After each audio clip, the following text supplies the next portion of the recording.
Assalamualaikum warahmatullahi wabarakatuh. Perkenalkan, nama saya Faiza Aureliana. Saya Arindi. Saya Kataria Fardiva. Di sini kami bertiga akan menjelaskan tipe-tipe dan model komunikasi. Dimulai dari Faiza. Komunikasi merupakan suatu proses interaksi yang terjadi antara dua arah, yaitu komunikator si pengirim pesan dan komunikan penerima pesan. Tujuan komunikasi dapat dilihat dari kepentingan antara komunikator dan komunikan. Ada 3 tipe komunikasi yang dapat kita lihat dalam kehidupan sehari-hari, yaitu komunikasi agresif, pasif, dan asertif. 3 tipe komunikasi sehari-hari. Tipe yang pertama, tipe agresif, yaitu tipe komunikator yang mau menang sendiri dan selalu mendominasi percakapan yang ada.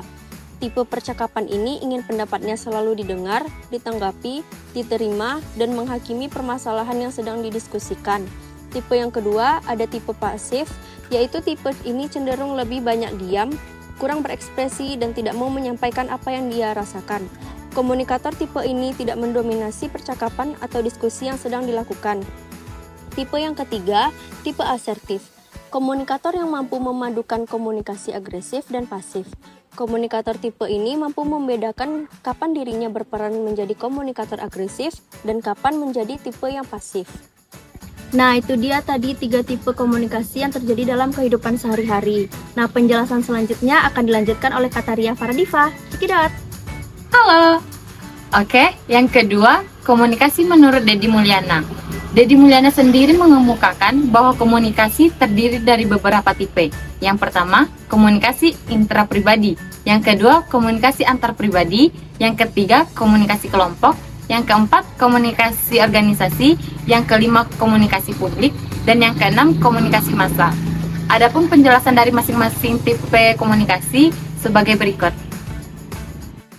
Komunikasi intrapribadi. Komunikasi intrapribadi yaitu komunikasi yang dilakukan dengan diri sendiri, baik yang disadari maupun tidak disadari. Kedua, komunikasi antarpribadi. Komunikasi antarpribadi yaitu komunikasi yang dilakukan antar individu dengan individu lainnya secara langsung atau tatap muka, yang dimana setiap pesannya akan menangkap reaksi dari orang lain secara langsung pula, baik secara nonverbal ataupun verbal. 3. Komunikasi kelompok.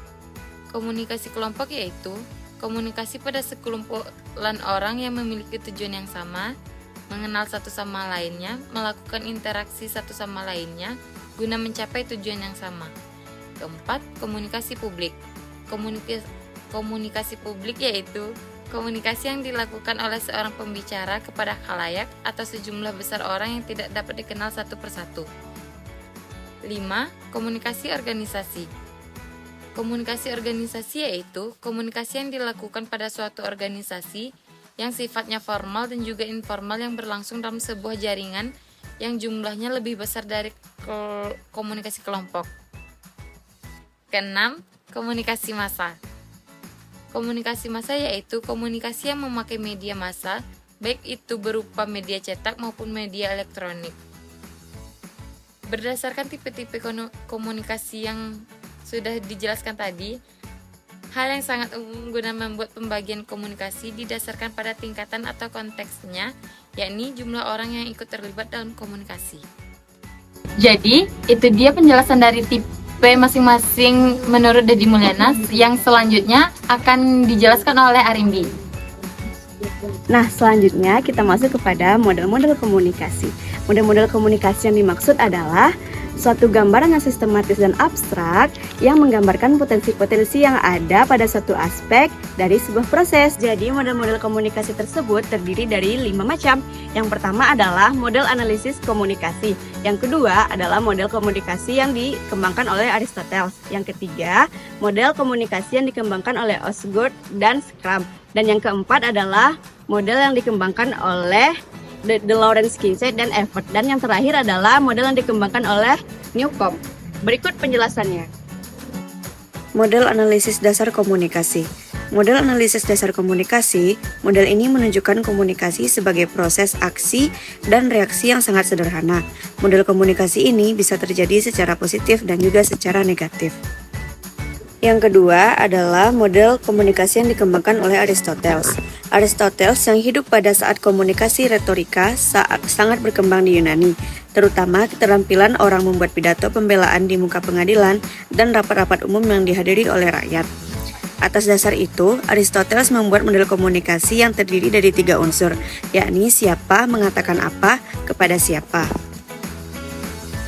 Model dasar komunikasi yang dibuat Aristoteles telah mempengaruhi Harold Laswell. Adapun model tersebut, siapa mengatakan apa, melalui apa, kepada siapa, dan apa akibatnya. Selanjutnya adalah Osgood dan Scrum. Model proses komunikasi, salah satu model komunikasi yang banyak digunakan adalah model sirkular yang dibuat oleh Osgood dan Scrum. Kedua tokoh ini mencurahkan perhatian mereka pada peranan sumber dan penerima sebagai pelaku utama komunikasi. Model ini menggambarkan komunikasi sebagai proses yang dinamis, di mana pesan ditransmit melalui proses encoding dan decoding. Selanjutnya oleh De Laurence, Kincaid, dan Evert M. Model komunikasi partisipasi De Laurence dan Kincaid mengembangkan sebuah model komunikasi berdasarkan prinsip pemusatan yang dikembangkan dari teori informasi dan sibermatik. Model ini muncul setelah melihat berbagai kelemahan model komunikasi satu arah yang telah mendominasi berbagai riset komunikasi sebelumnya. Dan yang terakhir adalah model Newcomb. Model ini dikenalkan oleh Theodore M. Newcomb. Model ini juga dikenal dengan model ABX. Model ini mengenalkan peran komunikasi dalam hubungan sosial dalam usaha untuk menjaga keseimbangan sosial dalam sistem sosial. Dengan kata lain, komunikasi itu menjadi sarana untuk mempertahankan hubungan antar individu. Nah, jadi teman-teman, itulah model-model komunikasi yang ada pada ilmu komunikasi. Nah, itu dia penjelasan dari tipe-tipe dan model komunikasi. Sekian dari kami. Assalamualaikum warahmatullahi wabarakatuh.